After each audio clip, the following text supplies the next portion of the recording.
Hi, welcome to another great episode of the All Around. I am your gracious host, Dr. Anthony, and we are discussing America in Chaos. So without any further ado, let's go ahead and bring out my producer, the wonderful Mr. Mark Lee. How are you doing? And yeah, America's in chaos, that's for sure. All kinds of chaotic stuff. I'm good. We didn't have my intro video, so I was a little thrown off today. And that was my fault, but we'll have the intro on the next one that we're doing and everything. But like I said, On the other shows with the yeah. other video. But yes, how are you today? I'm doing good and everything's lovely and all along those lines. So hope you're doing well. I know that we had a bunch of events going on at Haytown where I sometimes am recording from. So we had a discussion about segregation hospitals. So that was on this past Tuesday. So they were talking about Duke University and how it used to have segregated wards. And then we had a play about a gentleman who was killed, even though he was serving in the military. I think it was back after World War II or back in the 40s. So Booker Spicely, but he was killed when he was going from one bus to another. And it was like one of them Rosa Parks type incidences and all along those lines. So we did a play that Mike Wiley did, and I think Howard Kraft was involved in that as well. And then we had a opera singer from Boston that came down and sang beautiful. About that was not this past Saturday, but the Saturday before and everything. So yeah, we had some pretty good activities going on at the center and all along those lines. So definitely has been some good things happening, and always good to see your lovely face as well. Thank you. I appreciate it. Seemed like we just couldn't get it together over the past weeks. I don't know. I've been a little under the weather, and so we've been doing reruns, but now we're back on track. We're recording, and so we have some great topics that we are going to discuss. And without any further ado, Mark, we can just go ahead and jump right into it. And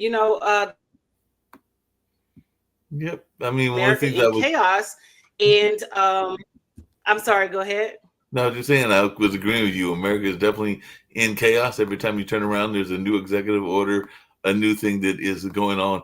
I actually thought about you, and I'm going to try to find maybe at some point in a future show the episode that I saw. But apparently, because I know you were talking about this sometimes back, and it shows the chaos and everything. But there was a Hispanic man that apparently was upset because couldn't figure out how Trump did what Trump did to him, because he was talking about the fact that he voted for Trump, but now Trump is, I think, deporting either him or members of his family. So he was a little bit perturbed as to why he was being treated this way when he had voted for the person that is doing the action against him. And I know that in the past you've talked about that, if I can use the term that Malcolm X used to say, the chickens will come home to roost. And apparently some of these chickens are coming home to roost in the sense of they should have expected what they got, but they were trying to pretend like they didn't know what they were heading into, whether that was the women activists or Latin activists or a number of others that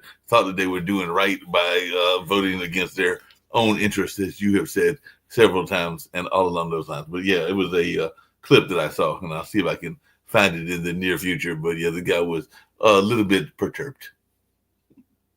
Well, my thing is, why are you angry? There's no sense in being angry because you voted against your own best interest. It's not like he did not say what he was. His blueprint, he laid out his plan. He told you that he was going to enforce mass deportations. Right. Now, whether you believe that it was going to affect your family or not, that is on you. You know what I'm saying? Because from day one, he said that he was going to implement the immigration czar that he had in the past, which he did, which I think he's gotten rid of now, and that he was going to enforce mass deportation and he was going to remove illegal immigrants, and he ran on that policy. Yep. Oh, you were so upset when he clearly told you what he was going to do, and you voted against your own best interest. You voted against your family own best interest. You voted against America's best interest. You voted against women's best interest. You voted along with the KKK and right-wing supremacists and white supremacists and things like that or whatever. So I don't understand why these people are coming out the woodworks saying that they're upset, they're appalled. But why are you appalled? Because we tried to explain to you what was going Yeah. to explain to you what was going to happen. Michelle Obama tried to explain to you what was going to happen on day one, but you chose to vote for an ignorant, misogynistic, xenophobic person who made fun of people with disabilities. He made fun of President Joe Biden because Joe Biden stutters. He made fun of the handicap reporter and things like that. But y'all laughed and thought it was funny, and y'all agreed with basically you. So now that you're in your family, now it's a problem. But y'all ran and y'all voted for him because you thought it was only going to affect Black people and Black immigrants. You didn't think that it was going to affect you and your kind. And the problem is, why are you mad? Because we have to address the elephant in the room, Mark. Why are they mad? Because he clearly said what he was going to do, and they voted against their own best interest in any way. Because again, they that having close proximity to whiteness was going to save them and save their family members. But all it did was you showed that you voted against your own best interest, and you fucked around and found out. You know what I'm saying? So there's no reason why you should be upset, because the writing was on the wall. Black content creators, Black leaders, Black people like myself, Black people like you, Mark, we all took to social media. We all told them to go read Project 2020. Yep. Say, oh, he doesn't support Project 2025. Project 2025 is just, it's just out there. He's not part of Project 2025. And on day one, what did he start doing? He started implementing everything that was in Project 2025 that he said that he didn't support. So you have nobody to blame but yourself. You can only blame you. You cannot blame nobody else, because when we told y'all to march to the polls, when we told y'all to stroll to the polls, like the 92% and the 84%, and some of you didn't even vote, and some of y'all said that y'all would rather not vote for a Black woman and what she was offering, because y'all thought that y'all were going to get cheap eggs, and you thought that you were going to be immune from mass deportation. And the funny part about it now, Mark, they were like, that he played us, but we told y'all that he was going to play you. But you didn't want to listen to Black people who have already been through this, who have already experienced this, who have already gone through this, who wrote the playbook on this stuff, because we've been dealing with, and we tried to warn people, and you didn't listen. And it's the sheer audacity, the caucasity of it all is now that we have taken a step back from being on the front lines, and we being out there putting ourselves out there, putting ourselves in harm's way for everybody else. They are still mad, but you are getting what you voted for. You voted for this insaneness. You voted for this madness. You voted for this chaos, because he clearly told you on day one what he was going to do. But again, that they thought that it was only going to affect Black people, Black and brown people. They didn't think that they were going to be in that mass majority. They didn't think that they were going to be in that number. Remember that old Negro spiritual? Oh, when the saints go marching in, Yep. Oh, I want to be in that number. They didn't think that they were going to be in that number. They thought it was only going to affect us and things like that. But what they failed to realize is Black people have already been advantaged. So we already know how to maneuver. We already know how to shape,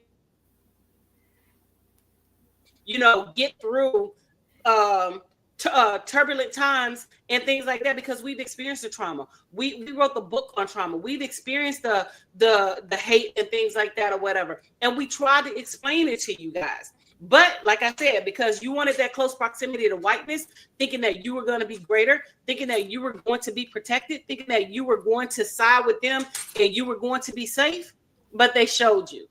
He handed your ass back to you. Yeah. But they didn't just show the other brown people. And it's so sad. I'm sorry. Go ahead. I was saying they didn't just show the other brown and the Latin people, because I was actually earlier today getting a bite to eat, and I ran into somebody, a brother that's with the VA, and he was telling me that a number of veterans and other people that are in government jobs, they got turned out too, and quite a few of them were actually white folks. So it's even some white folks that are upset that they did not expect him to terminate them either, and they're trying to figure out and scratching their head how come they got The terminated. thing, Because Mark, because they overwhelmingly, but I'm just gonna say this. They overwhelmingly voted for this man, but you still cannot make me believe that they did not hack the voting machines. I honestly believe that they hacked the voting machines, because there's no possible way that people have voted Democrat all the way down, and then you miraculously vote for Donald Trump at the top. I'm sorry. I don't care what they say. They hacked those voting machines, because, what people fail to realize is those voting machines can be programmed. And I honestly believe they programmed that voting machine to, give them to Donald Trump and things like that. Because I mean, it's a lot of people out there saying that the voting machine was hacked, and the votes didn't go the way that the people wanted them. Because I know for a fact that I voted for Kamala, and I have proof that I voted for Kamala, because I never vote electronically. I always use a paper ballot where I insert it into the machine and things like that, and I use it purposely. Because if you know anything about, well, people don't really know anything about computers. Computers function. So what you see on the surface level of the computer is not what actually goes into the computer. So the numbers and letters that you see is not actually the code that goes into the computer. When you type a command and you give the computer something to do, it is processing thousands and thousands and millions and billions of numbers all at the same time to send it out, to send it back, to communicate and get those commands and things like that. So I honestly believe that the voting machines were attacked, and they were hacked, and that's how we ended up with this tyrant. But don't you mean two tyrants? Because we also got Elon Musk, and folks Elon Musk thought knows how that to they were going use to those be machines immune big from time. the treatment of Donald Trump. Yeah. So the white folks also thought that they were going to be immune from, the reach of Donald Trump and Elon Musk, because Donald Trump has clearly committed treason, and we'll talk about that in momentarily. But they thought that it was only going to affect brown and black people. But they are the ones who are the bigger recipients of DEI, because black people were only up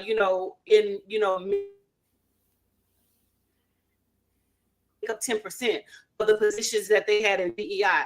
But because they tied it to black people, they voted against it. They voted against their own best interest because they tied it to black people. Just like in this country that they have free education and things like that, but because they said black people would benefit from free education, they voted against it. Everything that they tied to black people, because that's how they do. That's in their playbook, and they use the ignorance and the people, because they're not going to read. Because Donald Trump said it himself, if he ever ran in politics, he would run as a Republican, because they are the dumbest base there is. So like one of the presidents said, you convince the poorest white man that he's better than a black man, you have him in life. And that's exactly what they did. They convinced all the white people that they're better than blacks, and they wanted to punish black people, so they voted against their own best interest, not thinking that they were going to be on. So now that they see that they're being affected, and it's really hurting them more so than it's hurting black people, now everything is in chaos. Everything is in free fall mode and things like that or whatever. And now they have a problem with all of this. And we're seeing more marches, we're seeing more protests, we're seeing more town hall meetings. But what you don't see is black people engaged in these town hall meetings and these protests and these marches. And what else you don't see? The police that or whatever, because we're not out there. So they're trying to gaslight us into going out there, into marching and things like that or whatever. So what I tell my people is stand down. We're going to be okay. We're going to be all right. Do not allow them to gaslight you. Do not allow them to get you angry. Do not allow them to, dangle things in your face to try to get us out in the streets, because they want us out in the streets. They want us arrested. They want to put us in position. Just real quickly, prison, things like that, because our silence has been detrimental to them, because they can't anger us. Yeah. I'm sorry. Go ahead, Mark. No, I was going to say, speaking of that silence and everything, there was a major protest. I actually know that one of our other shows has been talking about it. It's called Doing Justice Brings Joy, and it's done by a local North Carolina activist, but she's actually a Mm-hmm. national activist and everything, because there are a number of folks that were, speaking of DEI, were not pleased at a number of stores, including Target, I believe Amazon. So there were a number of attempts, and apparently it worked because their bottom dollar got hit and everything to not buy products from those stores, in some cases for a day and in some cases for a week. I think the Amazon one is supposed to be in effect for a week now and everything. But I just wondered what your take on this boycott is, because it looks like it's already hitting their bottom dollar in the month of March. And I know it was a brother that advocated for us to do this, and apparently it's working. But I didn't know what your take on this was. So the thing about that, Mark, is, boycotts have always worked. And like I said, the other day when I posted my TikTok videos, and make sure you guys go and follow me on Instagram and TikTok and things like that or whatever. The thing about the boycotts is the boycotts have always worked. We just have to stand on business, and we have to stay diligent. And Pastor Jamal Bryant is one of the ones that's leading the charge with the boycotts and things like that or whatever. Target, since they rolled back DEI and in their revenue, and things like that or whatever, and it's hitting their pockets. And they also came out and said that they're possibly going to, not possibly, but they are going to increase the prices because of the tariffs and things like that. But like we said, go ahead and increase the prices, because we're not shopping in your stores anyway. We're finding workarounds, and we're finding other ways to go shop. I was just at Costco today. I have a Costco card, and I've always shopped at Costco. Actually, I have a Sam's Club card too, but I have, they rolled back the DEI because some people don't know that Sam Club is a direct subsidiary of Walmart and the Walton family and things like that or whatever. So I have not been into Walmart and Sam's Club since we started the DEI. I've been, choosing to shop at other, stores and things like that or whatever. And if you're interested in shopping Black-owned products, you can download the Spaces app and download the Black Now app, which has over 40 different businesses and things like that. I posted it on Facebook and things like that or whatever. So you can go to my Facebook page and pull up the information. And I wrote down the steps on how you can do that and where you can get the Black Now app from. It was a app created by a Black female with us in mind, with Black businesses and things like that. But we have to stand diligent. We have to stand on our business, and we have to weaponize our Black dollars, because that is the only thing that is going to get. The Montgomery boycott lasted 381 days. It crippled their bus boycott system. There was another boycott that lasted 7 years in Mississippi. They took them to court, and the Supreme Court, they tried to sue the leader, who's Charles Medgar Evers' brother, Charles Eggers or whatever, and saying that he was forcing people to boycott and things like that. But the law was in favor of the boycott, and saying that they had a right to boycott and things like that. It's Mississippi, because we stood on business and things like that, and we did not support their businesses. So we have to stand on business again, and we have to support those Black-owned businesses. And I know it's going to be a little tough for people who live in areas where you only have a Walmart and things like that. We're not talking about you. We're not saying that not go and get what you need, not get your medicine and things like that. We're talking to the masses of people who live in metropolitan areas, who have different mechanisms and means to shop at different places and things like that or whatever. I'm planning on taking a trip out to Baltimore to the Black-owned bookstore that's out there, because they're trying to boycott the Black-owned bookstore. I'm planning on taking a trip out there to go visit and support that Black-owned bookstore and things like that, and possibly reading with my books and things like that or whatever. So it's other ways that you can support the boycott and do what you need to do. You can also order online. There are Black-owned grocery stores that will ship to you online and things like. follow people like myself, other content creators who are on TikTok, who are on Facebook and things like that. And yes, we're using their platforms until we get our own platform built. We're using their platforms to get our message across. Yes, we are using their platforms. And I know that there are other Black content creators who are also in the works of, creating Black-owned apps. And there was one created by Isaac Hayes, but, people were saying that, he's for the other people, he's not for the culture and things like that or whatever. So one that is fan based, because I was all gung-ho for him in the beginning, but I need to do more research when it comes to him and his thing, because I don't want to put my support and lend my followers and tell them anything that's incorrect in terms of people that's being down for the culture. We don't want a culture vulture. Just because they're Black don't mean that they're that they're right. All kinfolk ain't all skin folk ain't kinfolk. You know what I'm saying? So we have to be diligent. We have to do our research. We have to do and if you just put a little effort into completing research and things like that or whatever, you can find Black-owned businesses in your area. Mark.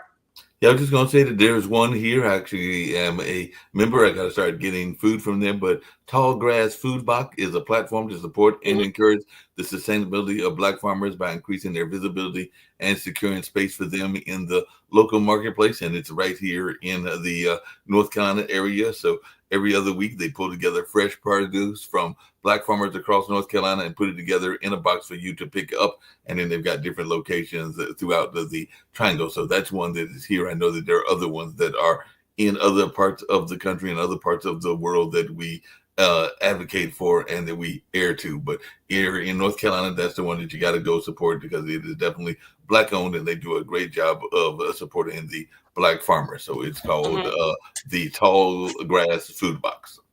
You said Tall Grass Food Box? Tall Grass Food Box. Okay. And then Shop the Hood. You can also shop the hood. That's another Black creator that created a list of Black-owned businesses and things like that or whatever. So they're out there. You just have to, like I said, do your research and things like that or whatever, and find one in your area specifically to support, because we have to channel our money back into the Black community. We're allowing all these people to come into our community to open stores and things like that, disrespect our women, disrespect our Black men, disrespect our people. We have Black-owned, beauty supply stores now. Yes, Mark. I was just going to say, speaking of disrespect, I did notice that there is a latest disrespect tactic that they've been doing, because as you know and I know, one of the oldest strategies that exist in any form of war is called divide and conquer. So one of the things that I've noticed that they've been doing lately, and I'm sure you've been noticing it because it's been all over social media, and I think that people have a right to live their life how they want to live, and if they are living each other and supporting each other and still supporting each other, then that is very much a wonderful thing. And even if they decide to go in opposite directions, that's fine and wonderful as well. But you've noticed that there has been a lot of social media rumors out there lately about, because every time I get on my social media, I'm seeing people, particularly on the right, that are trying to paint the Obama family as if they're about to have an impending divorce, whether that's Michelle and Barack, they're trying to say that they're breaking up, and then they're also trying to say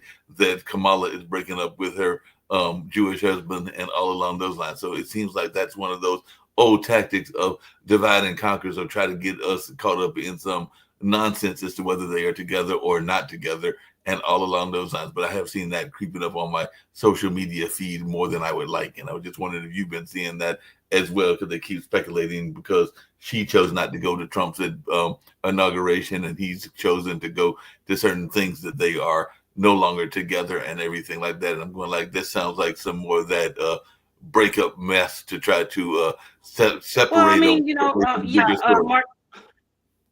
Yeah, it's a bunch of foolishness and things like that or whatever. I don't believe, and if it's not coming out of Barack's mouth or Michelle's mouth, I'm not believing anything that these people putting out on the internet.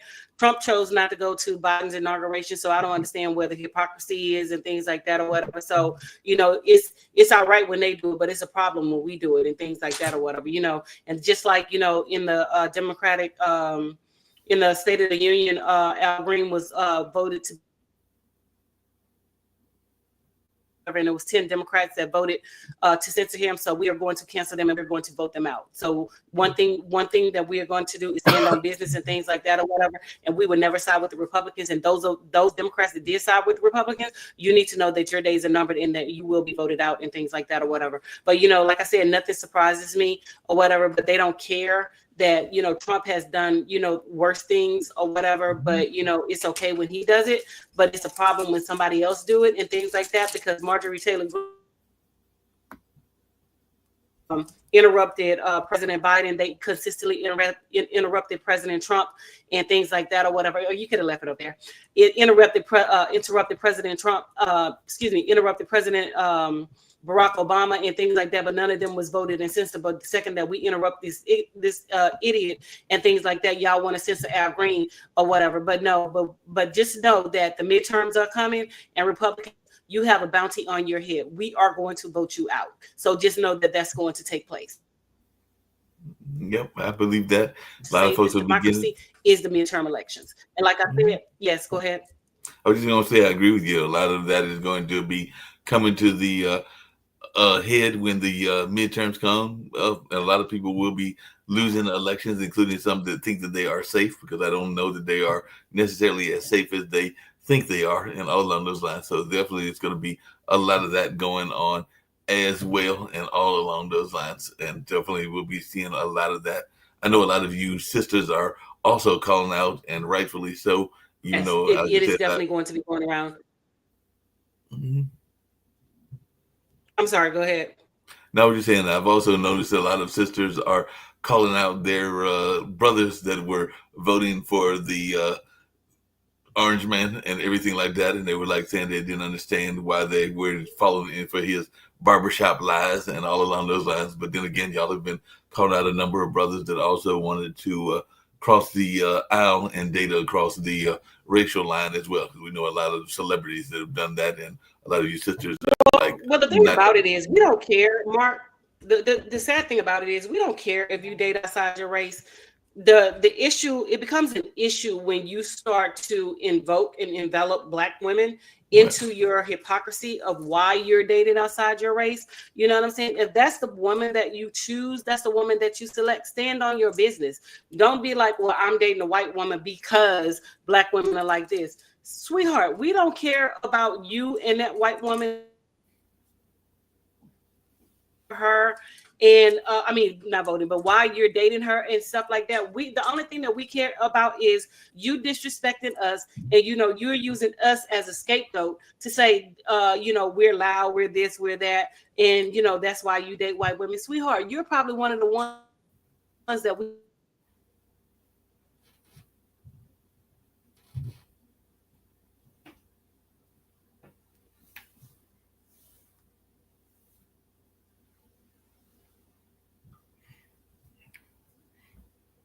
Mike just went out.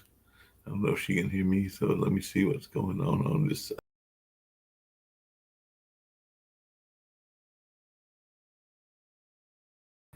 Yeah, it went on mute there because you're on mute for some reason. I don't know what happened on your mic, but you just went on mute for some reason. It's not on my end and everything. So yeah, you're on mute.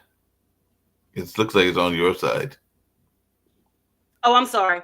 So the thing about it is, we don't care who they date and things like that or whatever. Like I said, 9 times out of 10, when they start talking about Black women, these are Black men that we would never even give a time of day, because their feelings are hurt, because they were rejected by a Black woman. The Black woman said I was ugly. Well, hell, you probably are ugly. The Black woman said this, the Black woman said that, and we meant what we said. And guess what? You know what I'm saying? The white women are getting our sloppy seconds because we didn't want your dusty asses in the first damn place. So just understand that you were never top tier to us, and you run over there because they're easy. You know what I'm saying?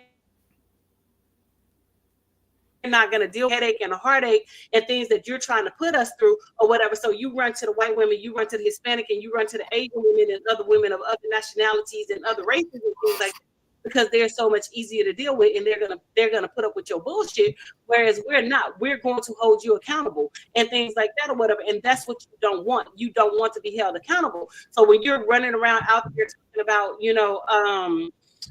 you don't like black women because of this, you don't like black women because of that. Guess what? But we don't like you. No. So please go ahead and stand over there, because the second that you go jump across over there, we don't want your ass back. You know what I'm saying? So please just stay over there and do what you do. And I'm glad you brought this into the conversation or whatever, because I talked about this on my TikTok and on Facebook about Telvin Osborne, another brother who was basically saying that he would date a dog, fuck a white dog before he fuck with a black woman and things like that or whatever. Yes, he did. Before he fucked with a black woman, and so the bride killed him. She unalived him. So now he's 6 feet under pushing up daisies, and now his family set up a GoFundMe for his 4 children and things like that or whatever. And they're mad because black women, and the 92% and 84% are not supporting him. And so they're angry and upset with us because we are not supporting him. We're not donating to him. We're not out there protesting that they arrest this woman. We're not doing any of that stuff. So my thing is, why are you mad? This man clearly said that he did not like black women. He did not support black women. He was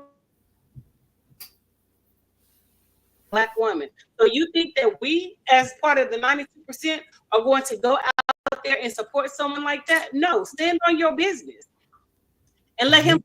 Well, he can't stand. He's laying on his business because his ass pushing up. He's pushing up daisies, as you said, because he's dead and he's under. You know what I'm saying? So my thing is, when you out there parading your white woman around talking about you hate black women and you against black women and this, that, and the other, stand on your business and let your family,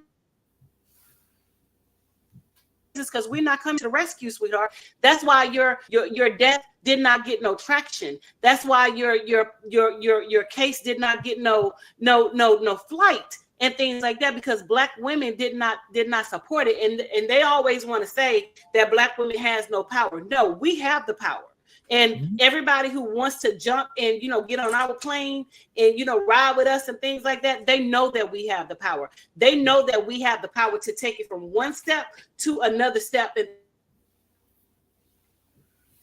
open your mouth because you ran your mouth and you said what you said, the derogatory, disparaging things that you said about black women and things like that. That's why we're not supporting you. That's why we're not supporting your kids. That's why we're not, standing on business when it comes to you and things like that. Mark? Now that makes a lot of sense. I can understand that attitude and that belief and everything like that. I was just kind of curious, speaking of not getting the support that you need to get, because we saw it with Angel Reese and Caitlin Clark, and I hate to say it because I was watching the game not that long ago and everything, that unfortunately Juju Watkins and her team did not win. Instead, UCLA won in the Big Ten. But I did notice that they sometimes don't give the same kind of respect to our sister players as they do to some of the white superstars. So it looks like they're still trying to look for some new white hope in women's basketball as well, because I think UCLA has a star center that is supposed to be tall and is supposed to be, I want to say, of white descent and everything like that. So what's going on with this? Are we just going to not have our sisters being ignored by the not just so much the WNBA, but also by definitely the colleges, and them just kind of like going for the bright white hope, even though I do think that Dawn Staley and UC and USC or University of South Carolina will have a good chance at winning and everything. And I did see that the sisters that coaches at Duke did well and took the ACC title, because it was a sister that was coaching them and everything. But are we not going to get enough respect from the players? Because I know not even Angel Reese got as much respect, and now they're talking. People are now saying that Caitlin Clark has reformed her body or changed her body or something like that. I saw that on TikTok. They're talking about how she is. Well, I mean, the thing about it is they're gonna always, it's always gonna be one villain in every story, and unfortunately, Angel Reese is that villain and things like that or whatever, because they wanna, put Caitlin Clark on a pedestal and things like that or whatever. Which I'm not taking anything away from Caitlin or whatever, but she can shoot or whatever. But when you watch her play, she pushed off, she traveled, and the referees never called anything against her or whatever. a spade, call a spade a spade. If you're gonna be fair across the board and things like that or whatever. Call the fouls on her, call everything. But they want to say that the black players and other players were being very aggressive towards Caitlin Clark. But she's playing against women now. She's not playing against little girls who are in college and things like that. And basketball is a very aggressive game. I played basketball. I played street ball. I played with dudes. You know what I'm saying? I played outside. On the street or whatever. So when you're out there, you have to bring it. You can't be out there. No, you have to play aggressive and things like that or whatever. So unfortunately, Angel has become the villain, and they have prioritized Caitlin as angelic and things like that or whatever. So they don't want Angel to succeed. They don't want her to be the creme de la creme and things like that. But the thing about it is, Caitlin and Angel brought so much to the WNBA that they brought in so much money, and it has to start reflecting in these ladies. That's not enough money. You know what I'm saying? They need to have the brand deals like the men. They need to have the salaries like the men. I'm not saying that they have to get the $150 million or whatever, but at least the minimum should be $1 million for these ladies, going into the league. And it should be worthwhile, because the ladies, they always stand in the business and things like that or whatever. So it needs to show. But unfortunately, the white people like Angel and stuff like that. So that's why I will always support her. I'm not from the East Coast, but I live on the East Coast. Baltimore is right down like that or whatever. When she played, at Capital One Arena, I went, I have courtside seats and things like that or whatever, supported her and, watched her play. And I will always support, because I've always gone to the games and things like that or whatever. A lot of times I just don't post, but I do always go to the games. But, we just have to stand strong and stay diligent and, support them the way that we support the men, so that they get the money that they are entitled to, because the women play ball or whatever. But I don't know if you saw my post when the white woman refused to shake Don Staley's hand or whatever, talking about she don't deserve it. But it's a lot of that mindset around what we're going through today in terms of like politics and things like that or whatever, especially with DEI, because they're looking at DEI as if black people don't deserve to be where they are. But they fail to realize that DEI encompass more than just black people. It encompasses people with disabilities, people who were just all across the board, where people are put in places where they would normally never be and things like that or whatever. But, because they tied it to black people, they don't want it. But what they fail to realize is that when they voted out DEI, they lost their positions. Right. They lost their spots. They lost their money. They lost all of that. And, like I said, we're going to be okay, because we know how to turn 50 cents into $1. We know how to extract blood from a turnip and make it work and things like that or whatever. And, the sad part about it is they're things like that or whatever, in terms of, trying to make us, get out there, take to the streets. We're not doing that. Even so, in the latest news with Derek Chauvin, the man that killed George Floyd and things like that or whatever. I'm sorry, I had a brain for it. Lost my train of thought. The man that killed George Floyd and things like that or whatever, saying that Trump is going to pardon him. He can pardon him on the federal, but he can't pardon him on the state, because he has no. Even if he does get pardoned on the federal, he's not going anywhere. He still has state charges and things like that. So he's going to still sit in prison and stuff like that. So people got to understand that they're trying to gaslight black people into coming out into, doing all this stuff, because they're trying to use whatever means necessary to invoke martial law and things like that, whatever, so that Trump can do what he needs to do in terms of, getting us caught up and stuff like that or whatever. So, like I told Facebook, my other platforms, my social media platforms, we just need to stand down, stand back, stand down, and things like that, and continue to do what we do: sip our water, drink our tea, and continue to coast through, because we're going to be okay. Because without us, they have nothing. So they have to step up and they have to fight for their own people. Even with the Hispanics, what they're running around talking about, where the black people at, why nobody is supporting. No, we did support. It showed in the numbers. The numbers don't lie. 92% of the black race of black women Kamala. 84% of the black men in the black race voted for Kamala. So we were supporting you. You voted against your own best interest. White women, you voted against your own best interest. You know what I'm saying? So you need to contact your folks and tell them, why did you vote the way that you voted? You know what I'm saying? And the people who did, the white people who did vote for Kamala, and the Hispanic people who did vote for Kamala, y'all should have conversations with your friends, family, cousins, uncles, and grandpappys and grandmamas and things like that, because they are the ones, not black people. So stop going out here talking about what we're going to do. We're going to do what we're doing right now. We're going to sit and we're going to sip our tea and drink our water. That's what we're going to do. We're going to do absolutely nothing, because we did what we were supposed to do when we strolled to the polls and we marched to the polls on November 5th. Y'all didn't show up. We showed up and show out. Y'all did not show up and show out.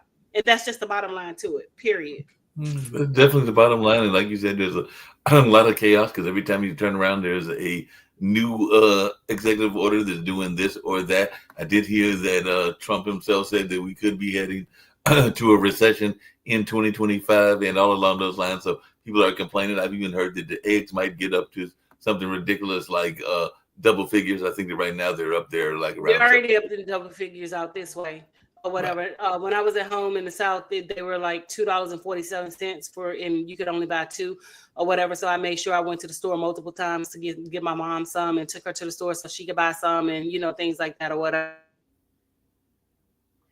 Yeah. We're going into a recession. We're going to have a stock market crash. The writing's on the wall and things like that. And it's going to happen. And so, people just need to get ready for it, and they just have to brace for it and things like that or whatever. But like I said, again, black people, y'all need to stand down. Y'all need to stand back, stand down, and let this play out. This is not our fight. This is not our war. This is something that they have to take care of and things like that. And so when the white folks get mad enough, they'll start marching, they'll start protesting, and that has already started taking place. So we'll start to see change and things like that. Can handle this way. We try to save democracy, but y'all voted against it.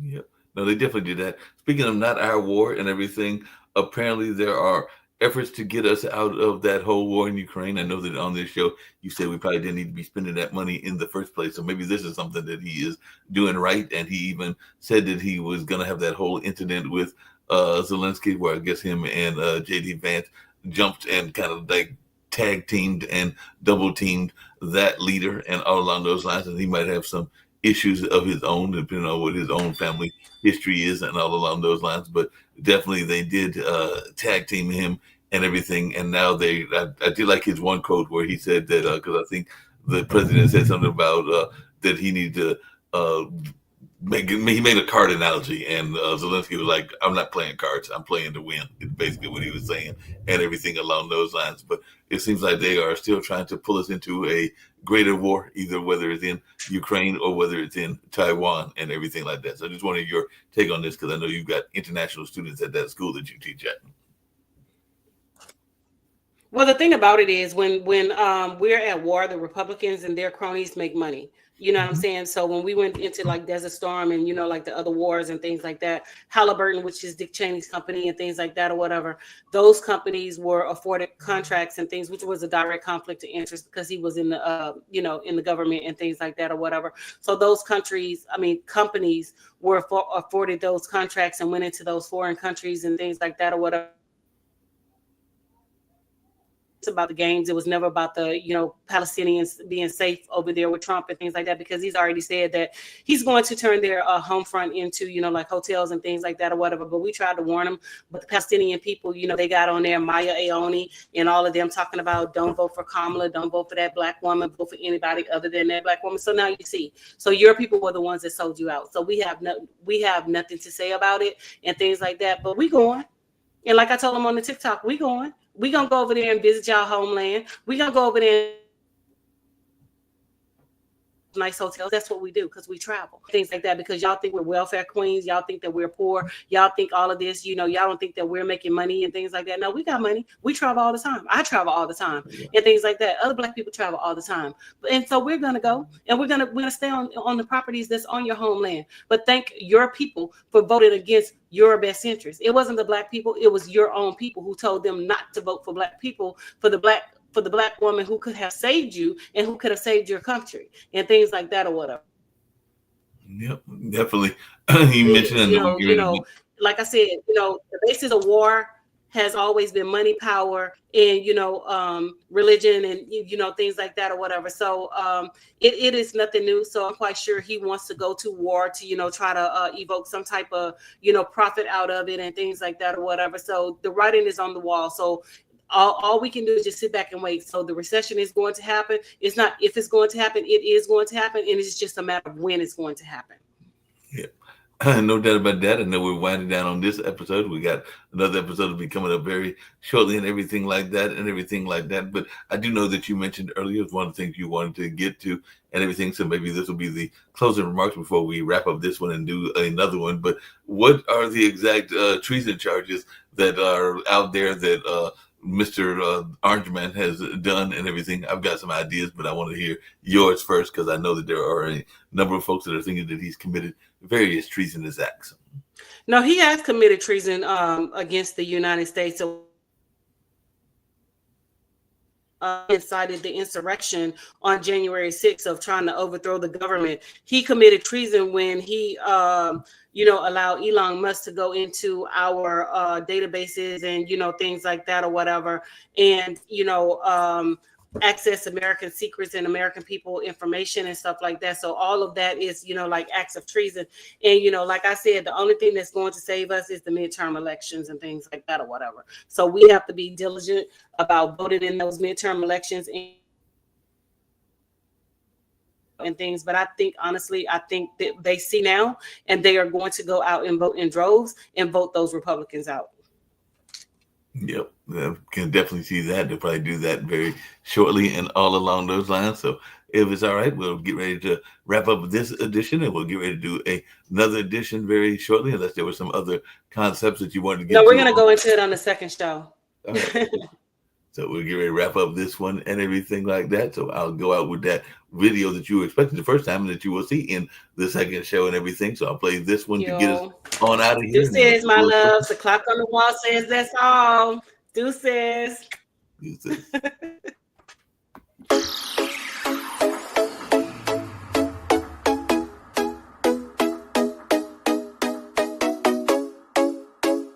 What's up? What's up? What's up? Welcome to the All Around. I'm your gracious host, Dr. Anthony. Please tune in on Mondays at 6 p.m. for your entertainment purposes. We will hit current topics, old topics, and everything else in between. Be there or be square. Deuces, my loves.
thank everyone for coming to the 2020 TAF Awards.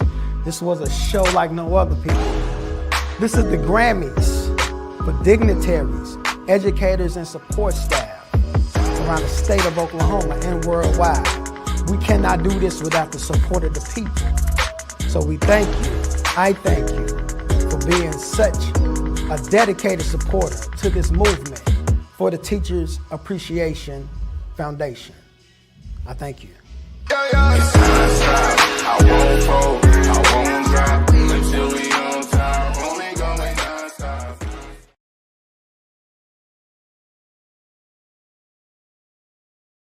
that. All right, I can edit that part out and everything. So when you're ready for, what'd you say? Throat dry. You heard me? What did you do? I need to get something to drink real quick because my throat is dry. I'll be right back. That's what I had to do too. So go ahead. Okay. Yeah, and I'll just start it whenever you come back because I can. Yeah, and I'll just start it back whenever you come because this part I can edit out. Okay. Because I'll start with the video that I was supposed to start off with the first one because that's the video that I closed out with. I did find it, so that was my fault. But and start with that whenever you're ready.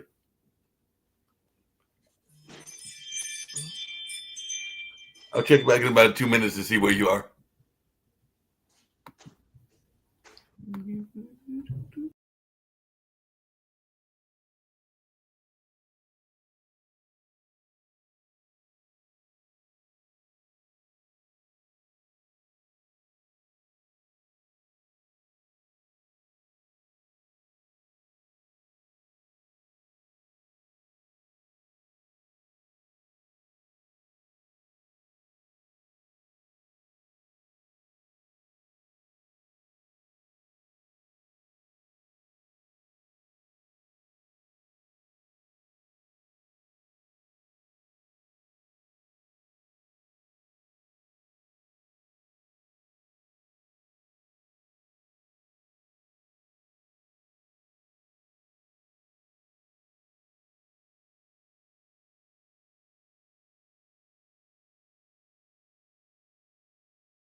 You back yet?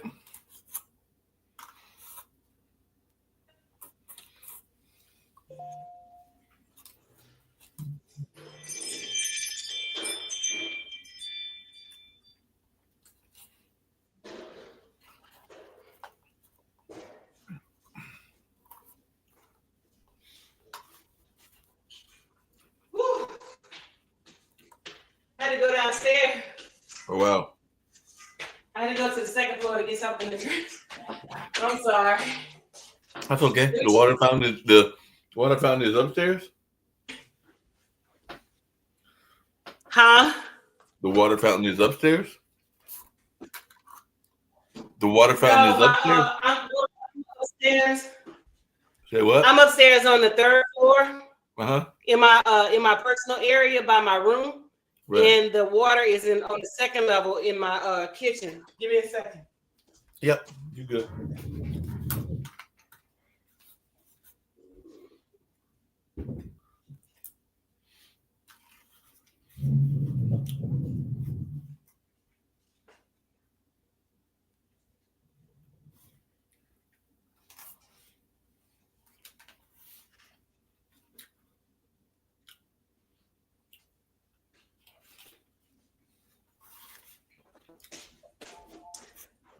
had to grab my allergy medicine so I could take it. I got you. Yep. Excuse me.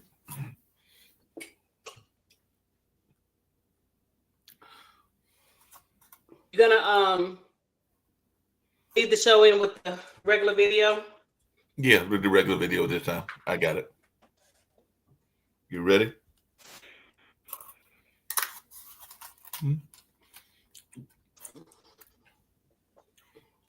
I'm ready. Okay. We'll start with regular video.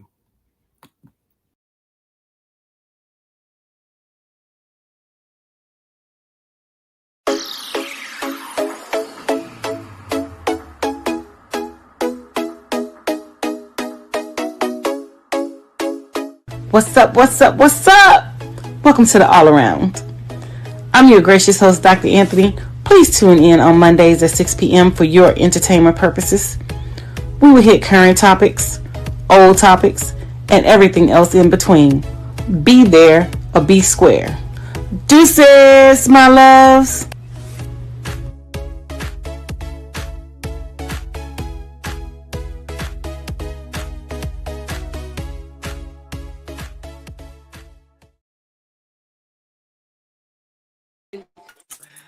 Hi, welcome to another great episode of the All Around. I'm your gracious host, Dr. Anthony, and we have some troubling things that we're going to be discussing today. So without any further ado, let's go ahead and bring out my producer, Mark, so we can go ahead and get into it and jump right in and discuss what we need to discuss. Mark, are you ready? Are you there? I'm here. I'm looking forward to the discussion. Looking forward to hearing what we've got to talk about, what's going on in the madness of the world. I guess he's not ready. He's not there yet. So we can just go.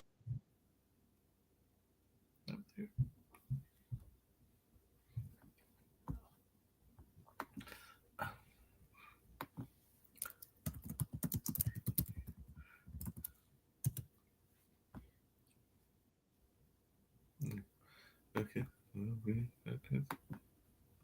Hi, are you ready? I'm sorry. That's okay. I was there. I lost. That happens sometimes. Sometimes computers have a mind of their own. I'm your host, Dr. Anthony, and we have my great producer, Mark Lee, and we are going to be discussing Elon Musk, treason, Trump, and more on this episode of the All Around. So, hi, Mark. How are you? I'm doing good. Just enjoying this lovely weather. You know, it's definitely changed to the better. It seems like it's more like spring-like. We've got temperatures in the 70s and the 80s. You sound a little robotic over there. No, you still doesn't hear me as clearly and everything. I'm gonna bounce out and bounce in because let's see if that's what happened. Because I'm gonna leave and come back. So I'll be back. Hold on. I'm sorry, you sound a little robotic over there. We cannot. Don't go anywhere. I cannot hear you. You can't hear me at all? Hold on. No, I can now. You can hear me now? Yes, I'm sorry, you guys. We were having some technical difficulties. But as I was saying, we're going to be discussing Elon Musk, Trump, treason, and more on this episode of the All Around and things like that or whatever. Just right in and get right to it. So, you know, my concern with the whole Elon Musk thing is he has not been vetted by Congress, and he has been given power that no one else, such as a civilian and a foreign national, has ever been given, and things like that or whatever. So I am really perplexed as to how much, you know, information this man has been allowed to assess, and this man has been allowed to view all of our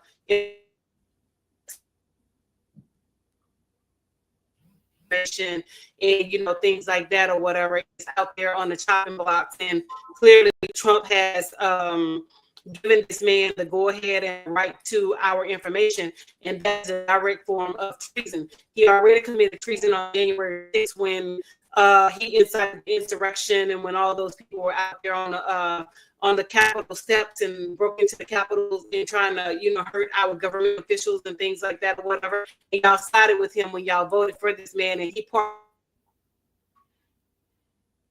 to kill people. He pardoned criminals that actually hurt police officers. But y'all say, you know, protect the blue lives matter. But in this instance, with Trump, and y'all sided with the like that, and y'all gave them a pass and a slap on the wrist because y'all looked at that as being patriotic instead of being a problem and instead of being chaotic and things like that, which all those people should be in jail and in prison right now. Mark? No, I agree. There's definitely a lot of things that he did wrong. I'm still trying to figure out what's going on with Elon Musk and Elon Musk having our access to Social Security records, tax records, and a number of other records that he probably should not be having access to. And that can be very scary, just the fact that he's got this kind of unlimited resources. And of course, he's got these young folks, these young millennials that are looking at the records and everything. If I can use an expression that my parents used to say, and I think my grandparents used to say as well, they're barely wet underneath their ears and everything. So they barely have any life experience, but they're going to have the experience of being able to have access to our records and all along those lines. And that to me is very scary and everything like that. And the man can't even handle getting a ship into the air because he had one of his other ships recently blow up and everything. So I'm not trusting the man that doesn't know how to get his own ships into the air and has problems with his own company, Tesla, but he's supposed to have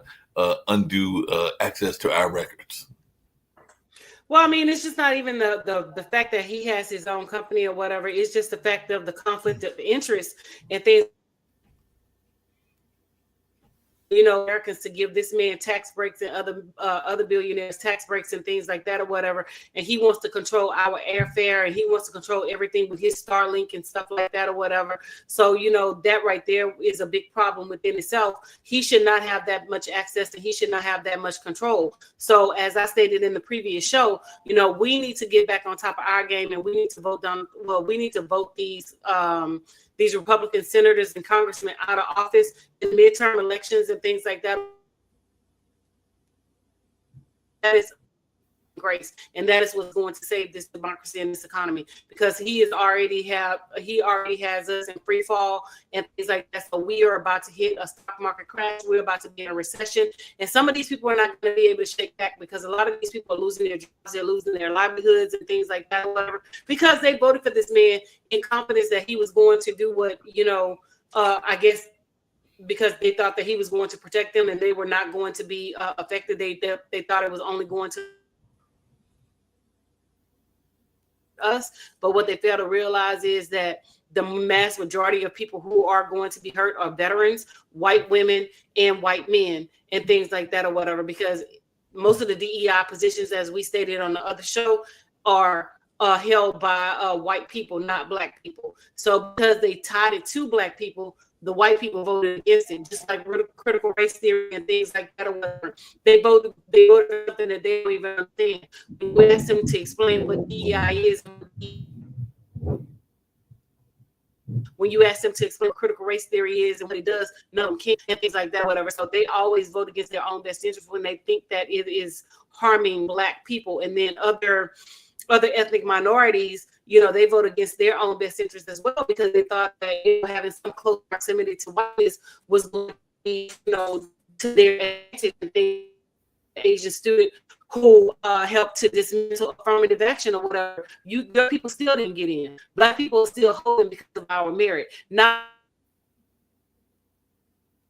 we have to be 20 times better than you. We have to be 20 times better than white people. We have to be 20 times better than everybody else on the planet in order to have in order for us to put our big toe through the door. So we are still holding firm in terms of, you know, our children being successful at these PWIs and these predominantly white institutions and that, whatever, you know. But since they already need to pull our children out of their institutions, and I wonder if, you know, we pull our children and our athletes and things like that and put them in.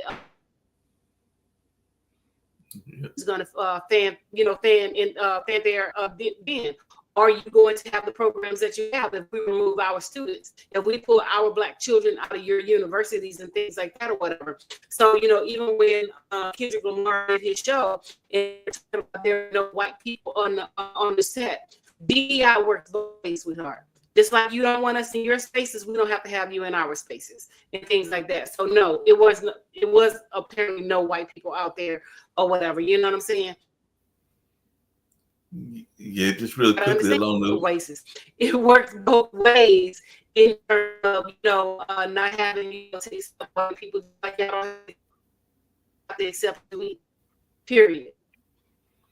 Yeah, that makes Mark? sense. Yeah, just really quickly along those same lines and everything, it's really been fascinating I'm and sorry, everything. Mark is having some technical difficulties. We'll come back to him as soon as he popped back in. Oh, there you go. Yep, you can Go hear me ahead.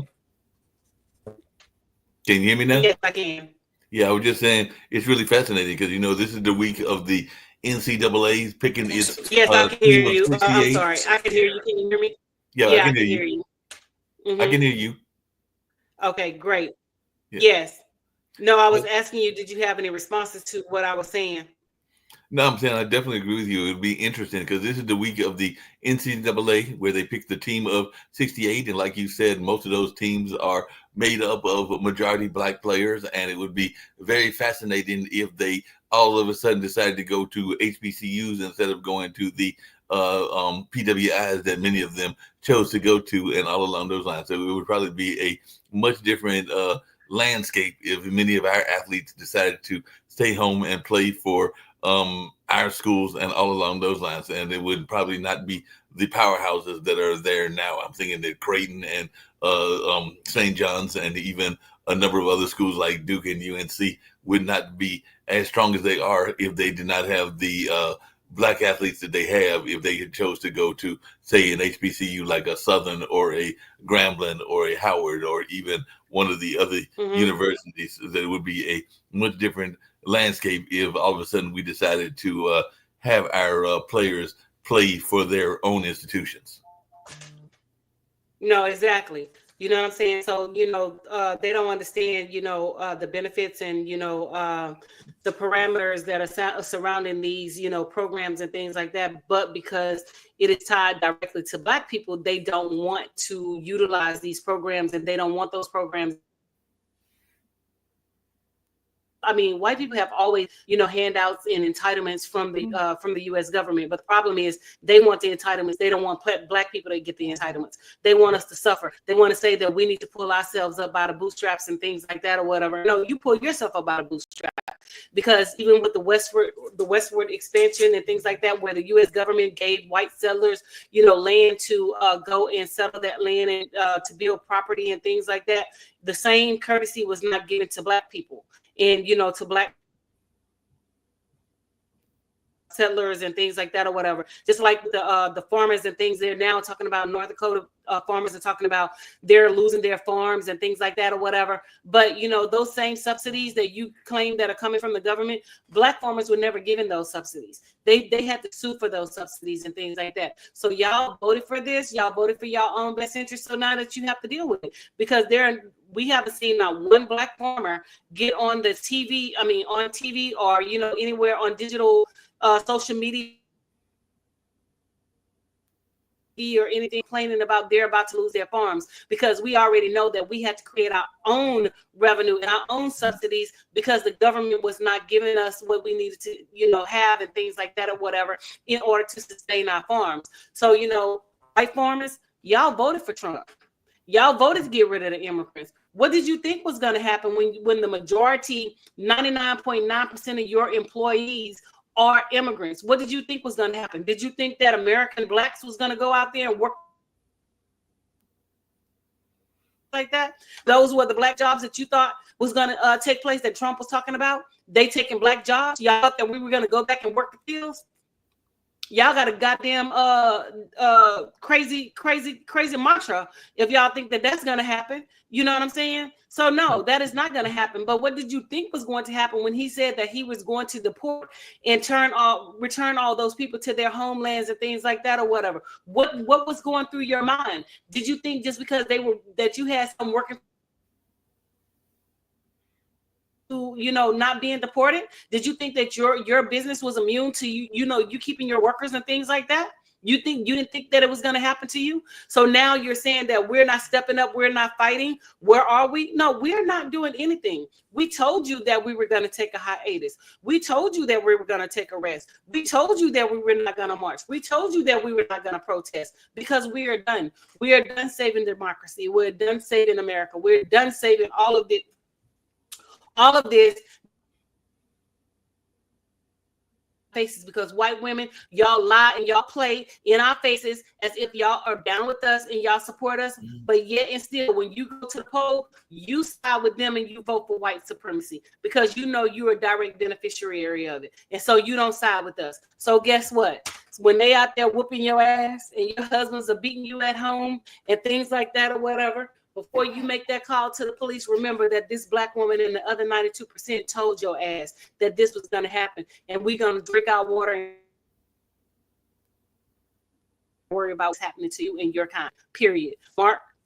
Now, that makes a lot of sense and everything. As you were talking about the farmers, I was actually just thinking about how a lot of the farmers were highly upset and everything because they were thinking that the tariffs and other things that have been implemented by the current government would not impact them. And I know that even on this network, there's a young lady from Wyoming that is very pro-Trump and everything, but I don't know that she is understanding the impact that it could have even on her farm in Wyoming, because I think she's in a rural area and all along those lines. So a lot of people are getting impacted, including a lot of farmers. There are even some farmers, like I talked about on our last show, the Mexican gentleman that was upset. And I've heard some farmers that are upset, even though he telegraphed what he was going to do to the farmers, including putting these tariffs that could hurt them and everything well before he got into office. So he didn't like hide what he was getting ready to do to the farmers. And some of them either didn't read the proposals or didn't care about it. Or didn't care about the proposals or anything like that. So there were definitely some farmers that got impacted and that were definitely not really doing that well. You would think that they would know better.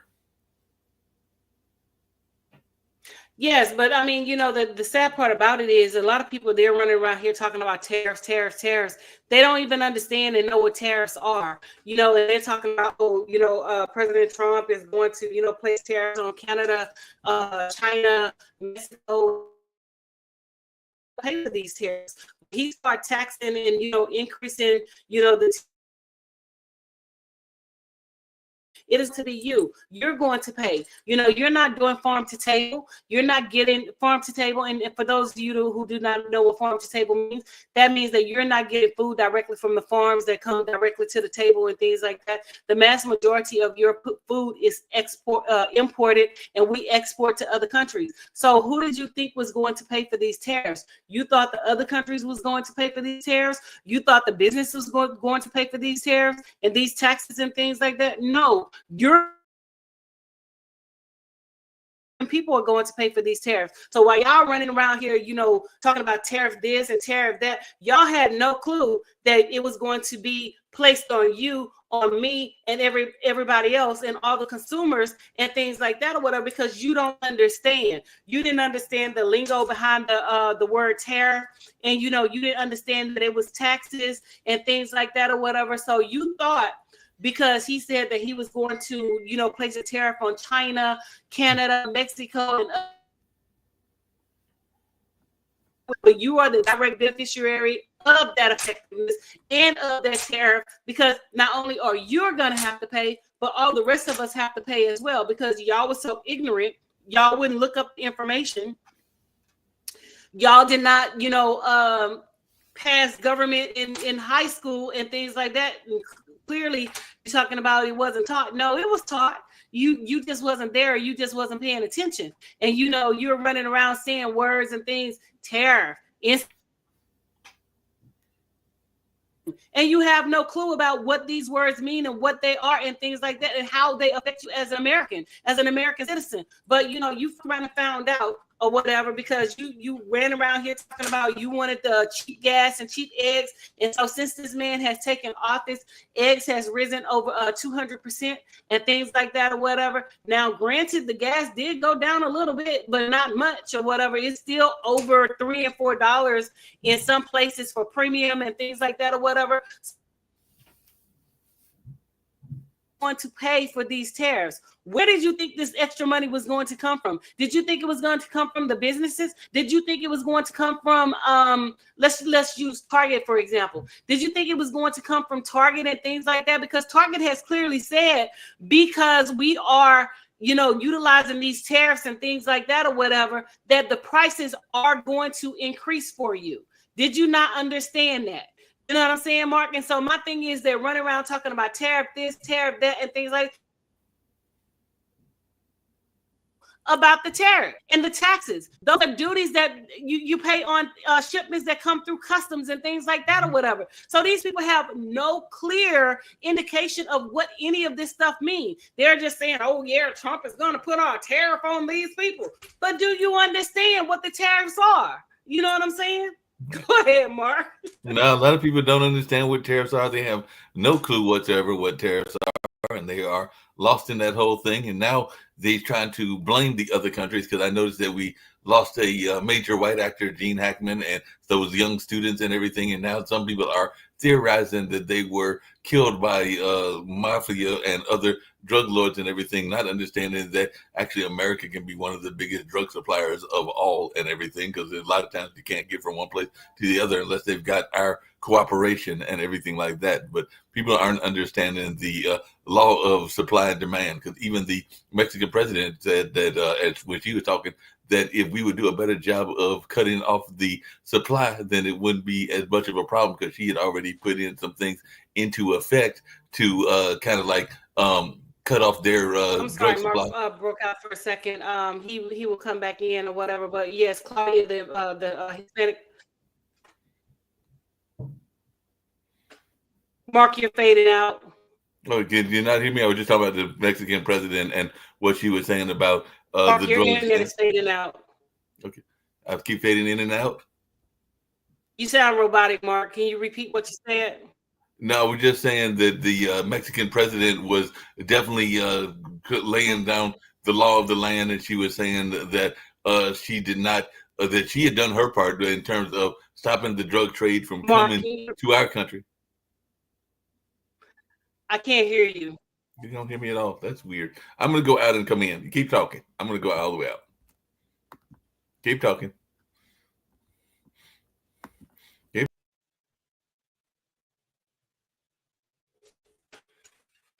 Sorry.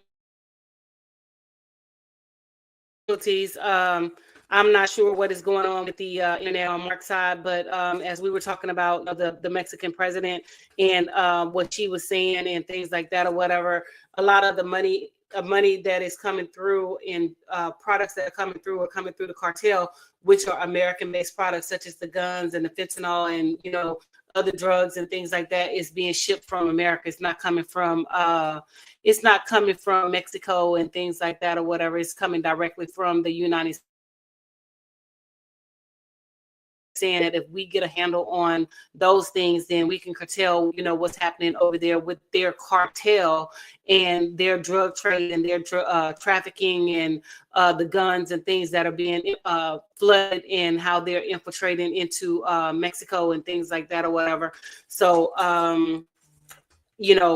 that's, one portion of it and things like that or whatever. But they're also saying that, now that Trump has implemented the tariffs on Mexico and things like that,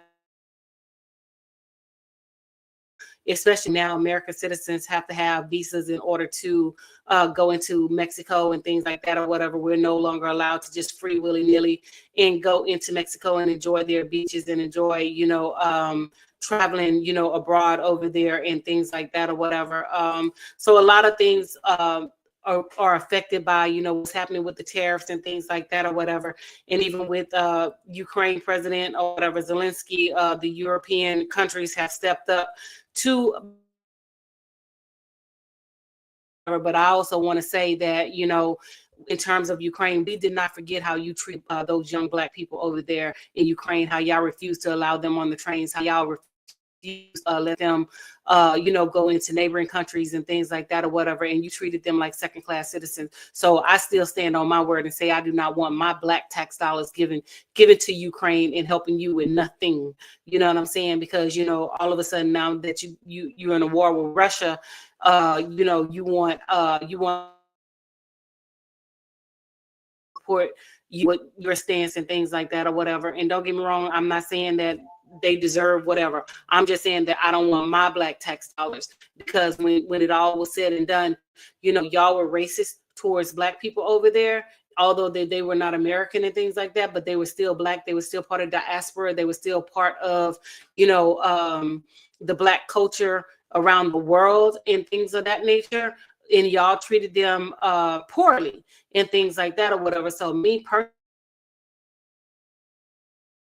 dollars being sent to help your country and your people until you recognize the wrong that you have done towards those students who y'all denied entry into those other countries, Poland and things like that or whatever, when y'all denied them entry onto the trains to leave and things like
What's up? What's up? What's up?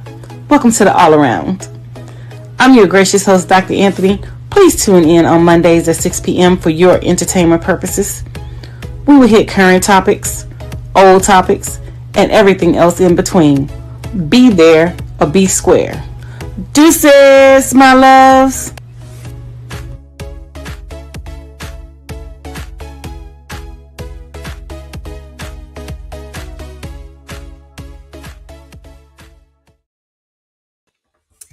So I'm sorry about that. I did not know my computer was going to die and things like that or whatever. So I am so sorry. No problem. And like I Please said, just my bear with computer was our doing technical something. difficulties.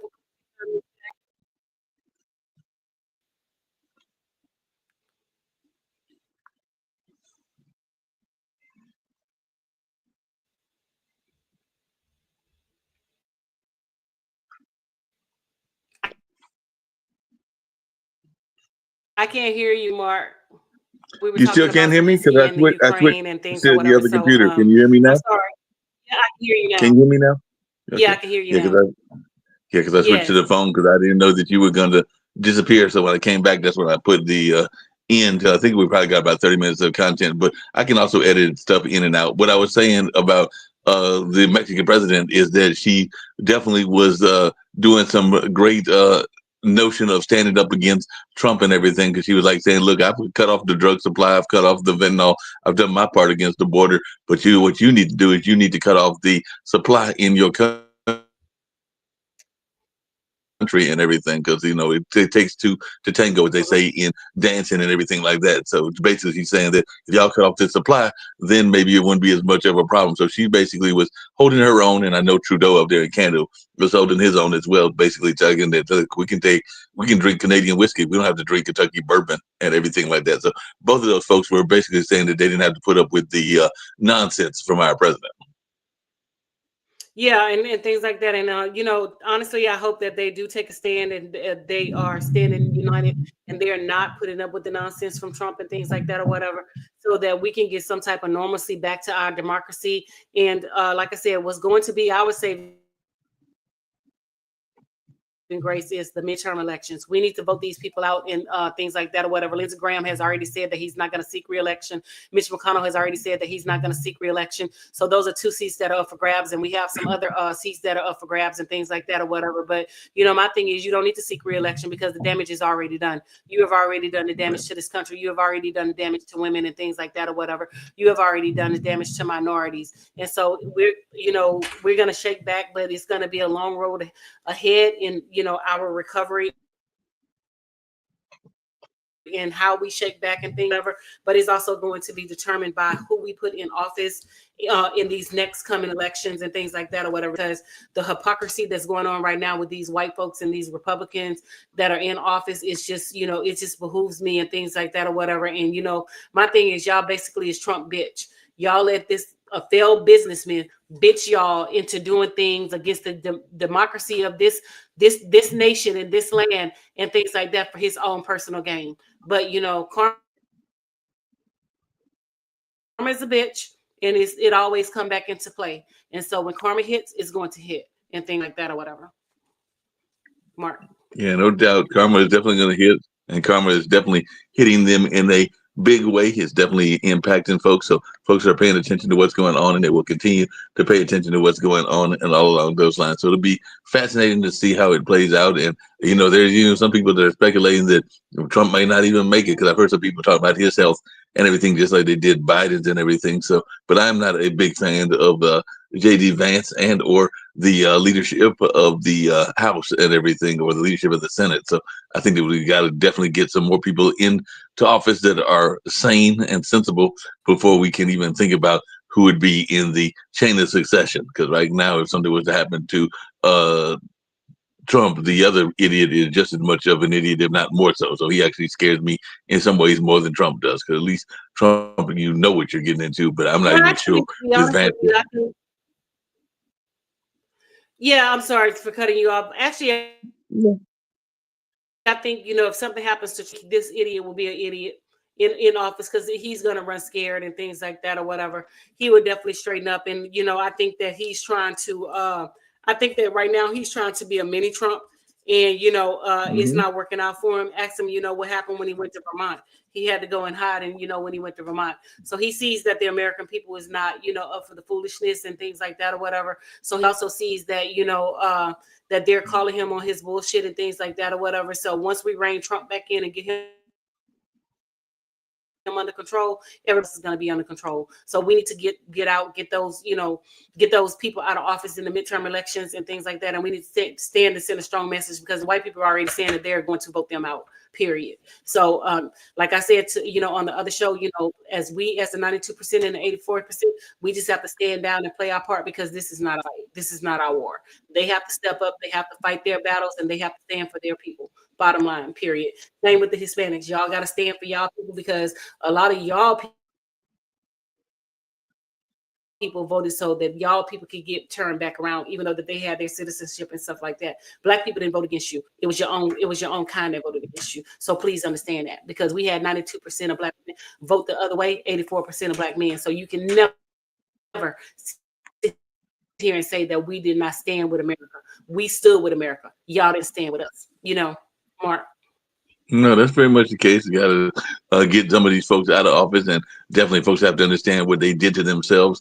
And all along those lines, there are some that were in the liberal category and in the progressive category, and even some that were in the brown category, and even some of the Asians that are understanding that their family members sold them down the river. And we know that history from our own history, because we know that some of our own people have sold us down the river as well, whether it's our people in the African continent or some of our people even during the age of Black Wall Streets and all along those lines. So we do know that sometimes, as you said earlier, all kin folks ain't kin folks, and sometimes our worst enemies can be those that look like us. And I think that they found that out as well, because just as a person is brown or yellow, if I can use those kind of racial terms for Hispanic and Asian folks, doesn't mean that they have the same attitude and the same belief systems as you do. So I think that they are learned the valuable lessons that is they got sold down the river just as we did back in the slave days and civil rights, because we know that there were people even doing COINTELPRO that were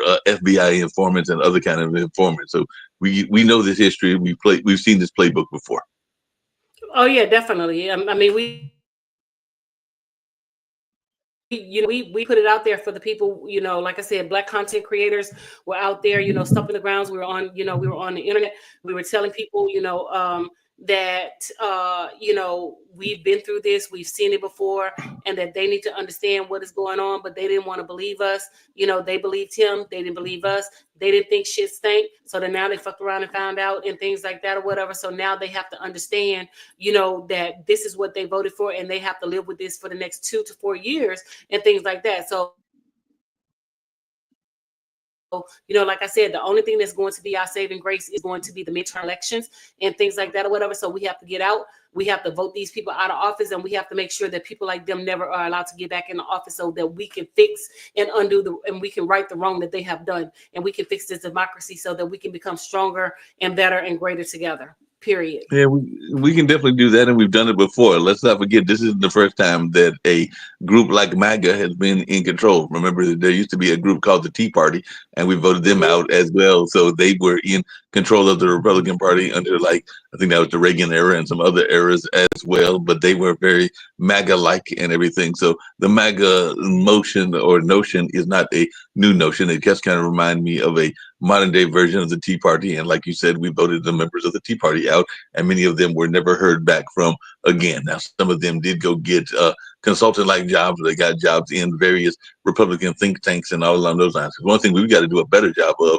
is developing our own crew within, and we need to get more Black think tanks. We need to get more think tanks that are not just those that are addressing the conservative viewpoints, because that is one thing that they have outdone us on, meaning outdone progressives and Blacks and everything like that, and just minorities in general. So we got to start creating our own think tanks and some of our own things that will advance our cause. I know that Reverend Barber is doing something with his reparations campaign, which was an offshoot of the Poor People's Campaign. I think it has another name, but the name is not coming to me right now and everything. But it's basically the Poor People's Campaign, and it's him trying to mobilize people to activate against this movement. I think that was the original name of it.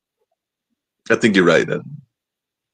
Yeah, honestly, I think that was the original Poor People's Campaign, and I think that was the original name of it, but I'm not for sure if they changed the name and, things like that or whatever. But, like you said, we have to mobilize and things like that, because every other race of people were paid reparations except for Black people, and everybody has a problem with, Black people receiving reparations. No, we need to receive reparations, because, it's not like a moment in history where we dealt with this at one particular time. We wake up and we deal with this. This is a daily feat for us, plight that we are still battling to this day. Although our ancestors from 400 years ago battled it, our grandparents, great-grandparents, and great-great-grandparents battled it, we are still battling it. We're just battling it in a different form, in a different capacity, in a different light. So, it's not a one-time thing like the Holocaust was a one-time thing, like the Trail of Tears was a one-time thing. No, we experience this every day. When they have weaponized our Black skin because we are Black and we're brown people and things like that or whatever, has been ingrained in us, the torture, the trauma, and the things that we go through on a daily basis or whatever. This is not a one-time occurrence. This happens to us daily, all day, every day, and things like that or whatever. You got to understand, and they're quick to say, oh, we need to let go, we need to forget. No, you need to let go and forget 9/11. You know what I'm saying? Mm-hmm. This is something that we can't let go. Yeah. And I did find out the name of the organization that Reverend Barber put together. I thought it was something that had to do with repair or breach, but the name of the organization is Repairers of the Breach, and it says that it is building a movement rooted in a framework that uplifts our deepest morals. I couldn't hear you. Can you repeat it? It's called Repairers of the Breach. That's the movement that Reverend Barber put together back in the 2016. You're breaking up. You sound robotic, Mark. You still sound robotic? Because I know I came on a different computer. Can you hear me now? The organization is called Repairers of the. You sound robotic. Oh, hold on. Well, let's come back in on the other one. We're gonna try it one more time, and then we're gonna give up if this doesn't work. So hold on, don't go anywhere. Don't go anywhere. Yeah, Don't go anywhere. yeah, Hold you're on, don't go better anywhere. now. You can hear me better now?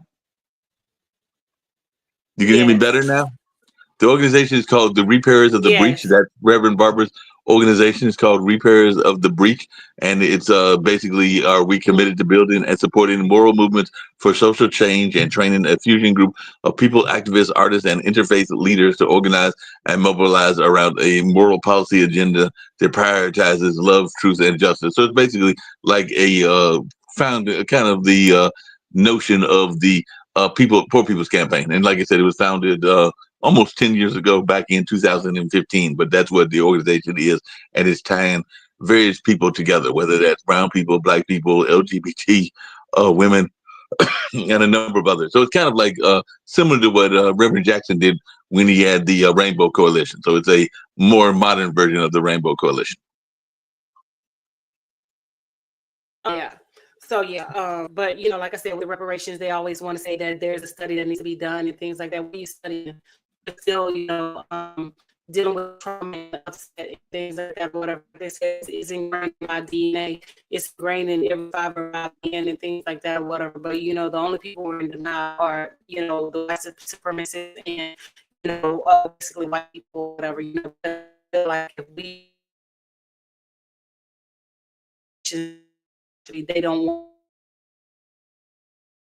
things like that. You know, you know, immigrants that have come over here has benefited off the plight of the black people and things like that, and then they have the audacity to say, you know, we're hood, you know, of that nature and stuff like that or whatever.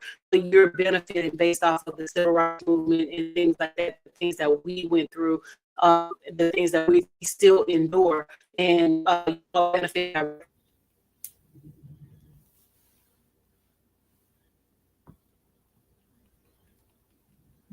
Yeah, she popped off. I popped on and she popped off. Yeah, so that's where her computer looked like it went off and everything along those lines. But we'll see if she comes back on and everything like that. So I'm gonna pop back off and see if she comes back on. But definitely some great points that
What's up? What's up? What's up?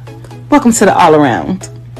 I'm your gracious host, Dr. Anthony. Please tune in on Mondays at 6 p.m. for your entertainment purposes.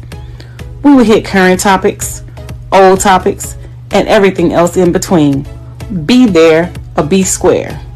Deuces, my loves.